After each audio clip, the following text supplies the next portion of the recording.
Erster Take laufen draußen.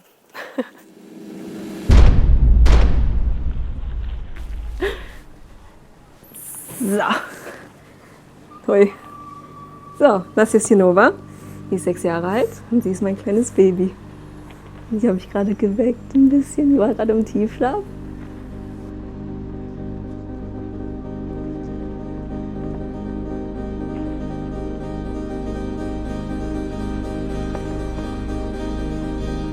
Mein Name ist Roxy, ich bin 26 Jahre alt und ich bin Essentin für G2Gozen. Mein Lieblingsspiel ist natürlich Valorant, muss Valorant sein. Valorant ist meine Passion, Valorant ist mein Leben. Das ist das Spiel, wo ich meine meiste Zeit mit verbringe und ich hätte das auch wirklich nicht anders. Meine Eltern waren am Anfang nicht so der Fan, dass ich halt in die E-Sport-Szene gehen wollte. Alleine, weil sie halt nicht verstanden haben, dass du damit tatsächlich einen Karriereweg haben kannst. Die dachten, ich verschwende meine Zeit am PC, ich spiele halt nur Spiele, weil es mir Spaß macht. Die dachten, ich werfe mein ganzes Leben weg, weil ich keinen Job habe oder so. Und wo ich das erste Mal gesigned wurde und ich meinen ersten Paycheck bekommen habe, hat meine Mutter und mein Vater gemerkt, okay, irgendwie hat die ja doch irgendwie was draus bekommen. Irgendwie kann sie ja doch davon leben. Wir müssen uns gar keine Sorgen machen. Also ich würde Valorant wirklich nie wirklich als Job ansehen. Ich sage es manchmal, aber nur so aus Spaß. Und manchmal hast du halt auch wirklich so schlechte Tage, wo du dir denkst, okay, eigentlich würde ich jetzt nur im Bett liegen bleiben und eigentlich habe ich jetzt gar keinen Bock heute zu spielen. Weil manchmal man hat halt solche Tage, ne? Aber ganz ehrlich, wenn du dann am PC sitzt und dann anfängst zu spielen, dann du merkst halt, du spielst das Spiel, weil du es halt liebst.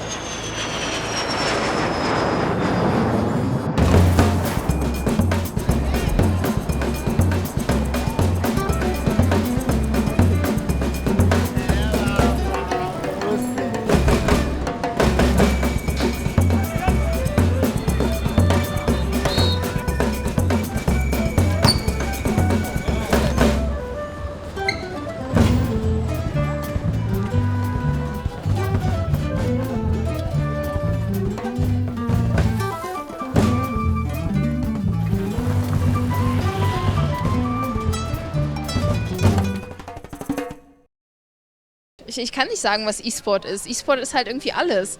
E-Sport ist halt Gameplay, Teamplay, Spaß, Druck. E-Sport ist einfach so eine ganz andere Szene, wo man so aus sich rauskommt und einfach so ein krasser Ego-Boost, wenn ich reinpieke und 5 Leute kille. Ich habe so dicke wirklich, also...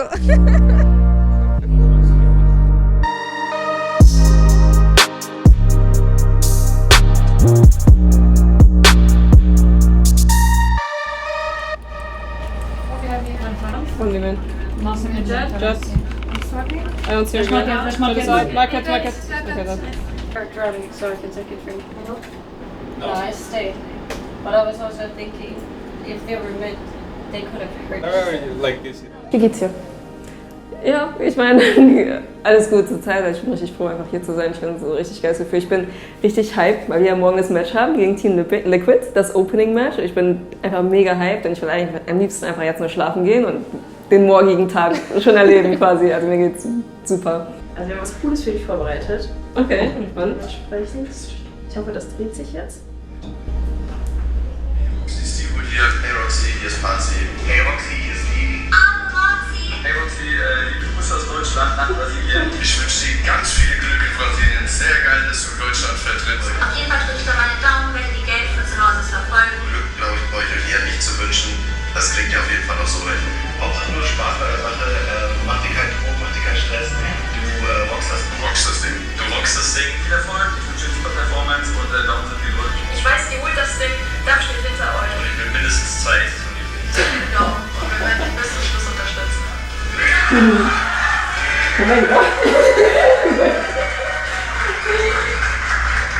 Oha, wir sind richtig so von Tränen gekommen. Entschuldigung, mir so, oh mein Gott.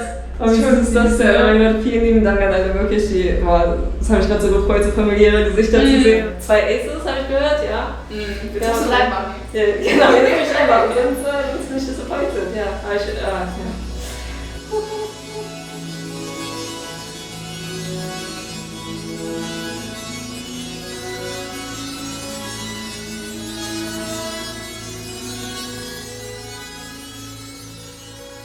Okay, Intro.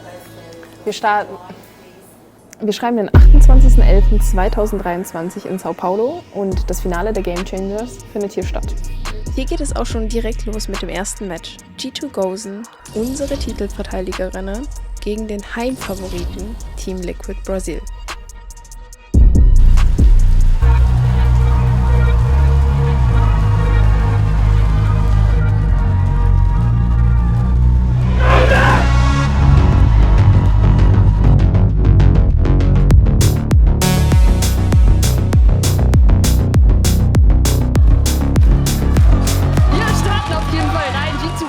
Team Liquid hier in Sao Paulo. Die Liquid-Fans, die sind ja ganz anders hier. Es ist echt krass, was die für Stimmung aufbringen, wie die alles feiern. Die schreien eigentlich durchgehend nur Liquid.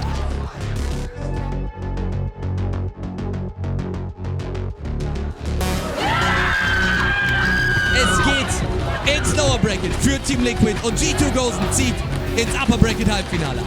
We were very eager to get her on our team in the start of the year. Like, we wanted her to be the one replacing Julia. So, yeah, obviously I love having her on our team. She's a very supportive teammate, and she does her job very well.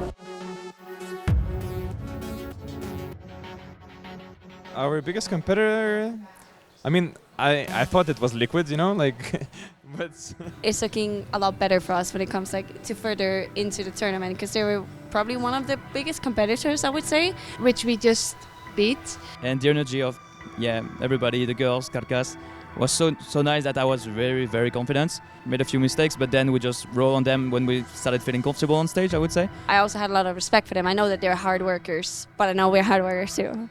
Geilstes Gefühl ever, so in ihrem eigenen Land die zu schlagen, so ein richtig krasses Team dann auch noch, boah, das Gefühl war so mega einfach. But I actually really think SMG is being underestimated. I think they're pretty good and they can surprise everyone.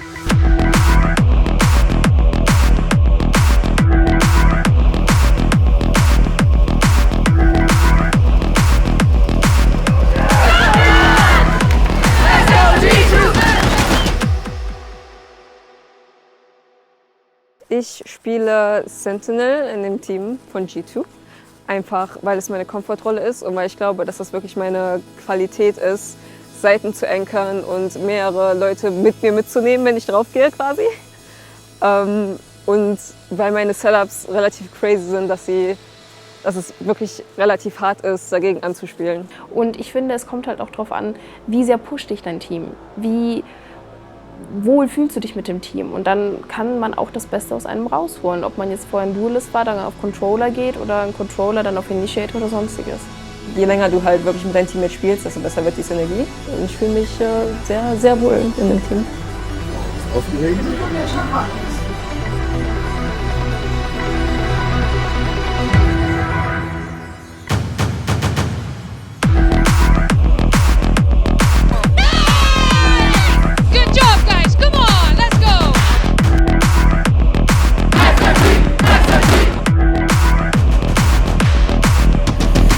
Ich weiß, dass Leute mir zuschauen und ich weiß, dass alle Augen gerade auf mir sind. Ich glaube, das ist, wenn ich am besten am Performen bin und wenn die craziest Plays aus mir rauskommen. Die Leute denken, wir haben schon alles gewonnen, aber ich denke, ich bin noch am Leben. Ich finde, ich habe eine gute Chance. Ich erkenne einen guten Play, ich erkenne deren Gaps. Ich hau da einen Play raus und dann diesen Klatsch, man wird so gefeiert. Oh mein Gott, Roxy, ich liebe dich! Amazing. Oh mein Gott, sie kratzt das nicht! Ich kann nicht mehr! Jesus, that gives me goosebumps! Das ist, weil du das halt alleine machst. Also du kriegst halt keine Hilfe bei dem Klatsch, ne? Das ist halt wirklich, das kommt dann wirklich auf dich persönlich drauf an. Wenn du das gewinnst, dann bist du halt die Beste.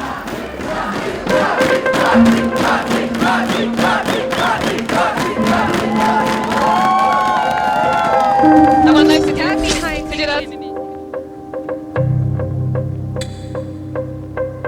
Petra mit Kill Nummer 3 und 4. Ace sie hier vielleicht, um das Match zu beenden. Sie will's wissen. Die Nice wäre möglich. Sie droppt. Sie ace das Ganze. G2 Gozen angezählt. Aber sie stehen wieder auf 2:1. Sie sind im Upper Bracket Finale. Die Mission Titelverteidigung. Die lebt nicht nur, die wird hier zelebriert. Deutsche Beteiligung auf dem Treppchen, Freunde. Bei der Weltmeisterschaft in Valorant.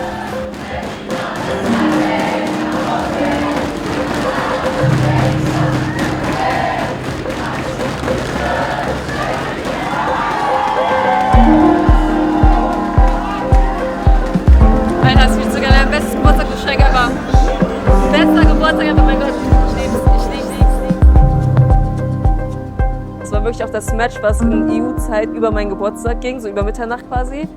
Und nachdem das Match fertig war, dann auch als MVP gekrönt zu werden. Und dann wurde mir gesagt, ja, warte mal hier ganz kurz, Roxy. Und dann gucke ich halt, ich nehme mein Headset ab, ich gucke in die Crowd und die singen halt einfach so alles Gute Zungenwasser für mich auf Portugiesisch. Ich dachte nur so, boah, was ist das, was geht hier? Das war so ein geiles Gefühl. Es hat sich ja wirklich so angefühlt. Das war unbeschreiblich und ich glaube, eins der besten, wenn nicht der beste Geburtstag, den ich jemals hatte. Yeah, I love Roxy. I think we're good friends and she's a very good teammate. And yeah, we have the same humor. Our humor is a bit darker than most of the people. Roxy, she's the most chillest person I've ever met in my life. I mean, Roxy is just super chill to be around. Always like super cheerful. And yeah, just like super easy to work with. I would say like she's very solid at her role.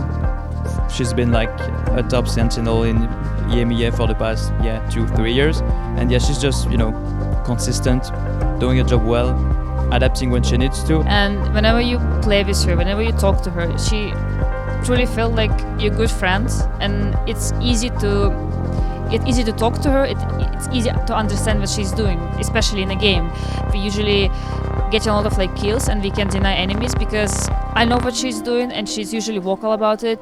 You can never like hear from her like any toxicity or like negative sides of the game. She can be annoyed, yes, if she's like having like not the best game, but we're all humans being, and no matter what, she's gonna always support you. Even if you're getting like an easiest kill of your life, she's gonna be, yeah, let's go Glance, nice, and you're like, wow, thank you.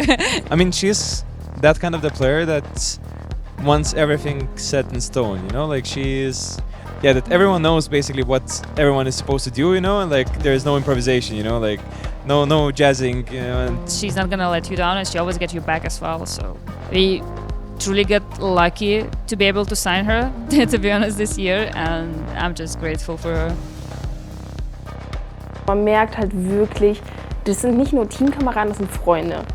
Und das ist halt so das Besondere. Und ich denke, dadurch, dass sie halt wirklich solche Freunde sind und so viel Liebe miteinander sharen, dass sie deswegen auch unter anderem so strong sind. Ich finde, die pushen sich, die feiern sich, die reden miteinander. Und es ist einfach so ein warmes Gefühl, also wie so eine kleine Familie. Und ich finde, das merkt man auch direkt. Okay. Nah, don't try it. You can't feed me lies, won't buy it. Question everything, told them, nah, don't try it. Yeah, but you're moving like some sidekick. But you're moving like some waste man. Trying to impress me, won't like it. Be yourself, man, please don't try it. Really, why do they always... Spielerin für G2 zu sein, das ist wirklich so ein Traum. Wirklich, das fühlt sich an wie so ein Traum. Und auch ganz ehrlich, früher, wo ich angefangen habe mit E-Sports, ich hätte nie gedacht, dass ich mal so weit kommen würde. Einfach weil G2, das ist, wenn du das schon sagst, das ist so eine richtig krasse Org einfach. I mean, being a part of G2 feels amazing, obviously. From the very beginning, it's been very welcoming, professional, fun. I love the organization, my teammates, and we're like a big family. They're giving us a lot of chances and support us, so I really appreciate the opportunity. There's a lot of good players you can shoot at, but the most important is to find people you're gonna enjoy spending time with. Nah, don't try it. You can't feed me lies, won't buy it. Another day, another slay, girl. You're moving like some sidekick. Oh, die KO-Flash! Was hängt Jawohl, Roxy! Sie kratzt die Runde! Nah, don't try it. You can't feed me lies, won't buy it. Question everything, told them, nah, don't try it. Yeah, but you're moving like some Alle Richtungen, sehr cleanes Aim. Sie ist aggressiv und bekommt die Kills. Manchmal gewinnt man, manchmal verliert man, manchmal fliegt man hoch, manchmal geht aber auch alles schief. Den eigenen Map-Pick komplett dominiert, Shopify nochmal mehr. Monster with the bars, yeah, I might buy it. If I have to, I tighten up the mic. See me, I do it for the likes. Keep it Air Max, yeah, like my nights. Ooh, I like to plan before I strike. But what do they know? Frequency's high, it never gets low. But yeah, what do they know? You're dripping in drama from head to toe. Und manchmal wird man halt auch gestoppt.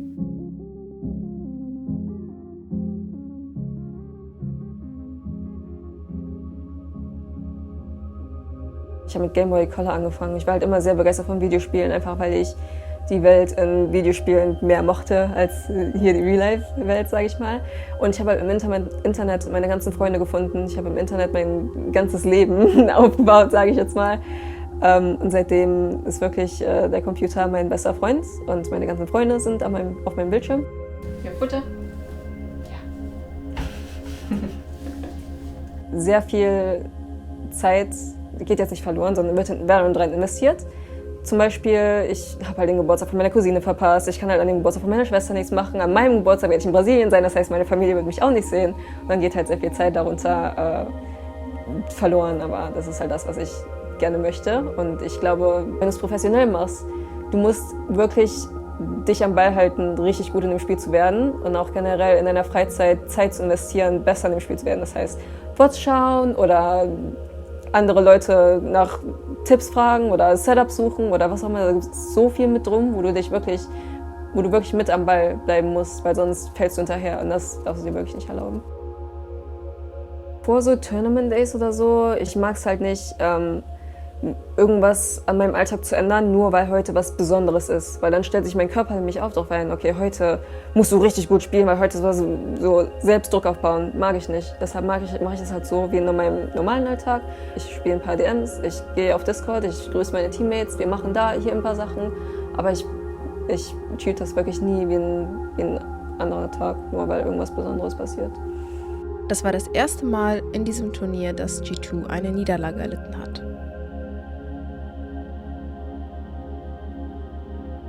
Und dann kam das Rematch mit Liquid.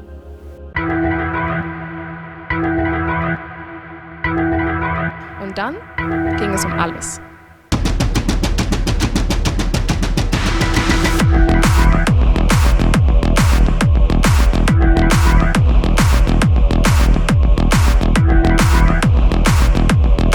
Roxy mit dem Trade und Georgina ist zwar Backstep, aber das darf sie nicht gewinnen und macht es trotzdem!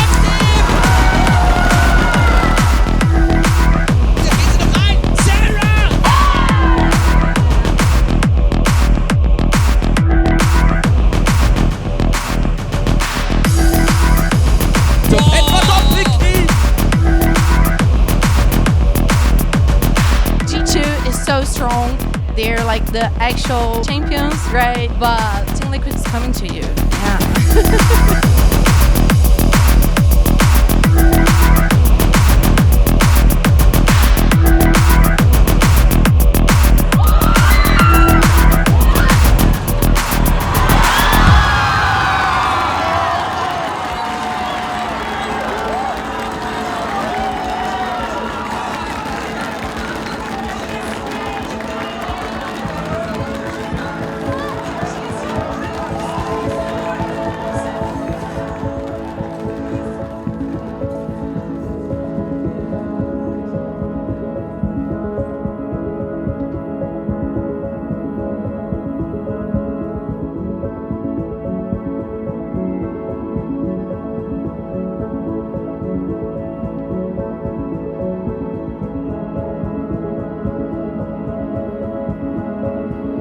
Was natürlich im Kopf geblieben ist bei allen, ist dieses krasse Play von Roxy gewesen, also dieser Klatsch. Das ist wirklich ein MVP-Play gewesen. Dementsprechend würde ich trotz allem sagen, dass Roxy das schon MVP ist vom ganzen Turnier, weil die Runde war per se die wichtigste. Weil hätten die Runde nicht geschafft, dann hätten die das Game auch nicht gewonnen. Ja, wie geht's mir? Ich meine, andererseits bin ich enttäuscht, dass wir es, ich sage jetzt mal leider, nur bis zum 3. Platz geschafft haben. Aber andererseits, wir waren in einem Roll, wirklich, wir haben Nico fertig gemacht, wir haben SMG fertig gemacht, wir haben uns unstoppable gefühlt. Und deshalb, dass wir heute jetzt dieses Rematch gehabt hatten, dachten wir, okay, wir haben es einmal geschafft, wir können es wieder schaffen, das ist ja kein Problem. Aber ich weiß nicht, was in der Zwischenzeit passiert ist, aber dass sie einfach stärker wieder da standen und dann noch mit einem deutlich größeren Crowd-Buff, noch mit deren Familie in der Crowd, noch mit wirklich allen den geliebten Leuten, dann die waren halt einfach das bessere Team heute und dadurch sind wir dann halt auch alle gefallen.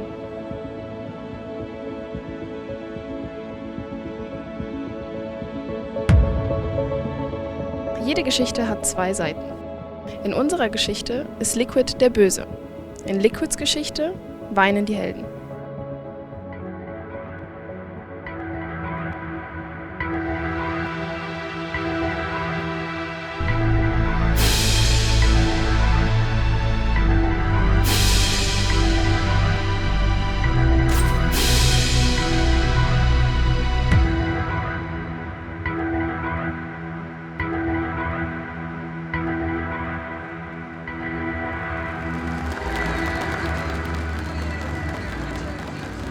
Team Liquids Geschichte weinen die Helden und das gleich zweimal. Sie haben gegen Shopify Rebellion verloren und Shopify Rebellion sind die Champions geworden von 2023.